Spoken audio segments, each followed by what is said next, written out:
2014 থেকে তোমার কলকাতায় জার্নি স্টার্ট হয়েছে, এটা ঠিক জানো লাভ স্টোরি? টেকনিক্যালি আমার 2008 থেকে শুরু হয়েছে, আর my struggle period was very long. Struggle প্রচুর করতে হয়েছিল, সেটা সবাইকে করতে হয়, একটা ঠিক জায়গায় পৌঁছতে গেলে সবার কাছে। 10 বছর সেলিব্রেট করছো না আরো বেশি করবে এটা? আমার টেকনিক্যালি 15 বছর সেলিব্রেট করা উচিত আমার। 2008-এ আমি প্রথম কলকাতায় আসি। প্রথম কলকাতায় এসে ছোট ছোট কাজ করেছিলাম তখন, খুবই টুকটাক।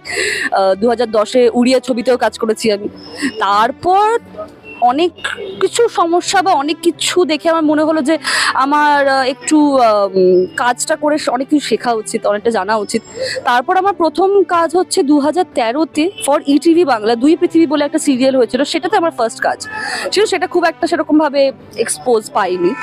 যেটা সব থেকে বেশি হিট করেছিল, মানুষের যেটা সব থেকে ভালোবেসেছিল, যেটা তুমি বললে এক্ষুনি ঠিক জানো লাভ স্টোরি, সেটা আমার 6টা এপিসোডের একটা চরিত্র ছিল। সেই 6টা এপিসোডের চরিত্রটা এখন অব্দি লোকজনের প্রচন্ড ভালোবাসে। তো আমার মনে হয় যে সাকসেসের ক্ষেত্রে দেখতে গেলে 2014 থেকেই শুরু হয়েছে, মানে ইফ আই কাউন্ট দ্যাট। মানে এবছর তাহলে সাকসেসের 10 বছর সেলিব্রেশন হচ্ছে। I don't know. I still doubt that am I still successful? এখন অনেক কিছু করতে বাকি রয়েছে। আমার যেটা ইচ্ছে রয়েছে একটা চূড়ায় পৌঁছানোর, একটা জায়গায় পৌঁছানোর, সেটা করতে এখন অনেকটা বাকি রয়েছে। তো আমি এত জলদি সেলিব্রেট করবো না, আমি অনেক পরে সেলিব্রেট করবো।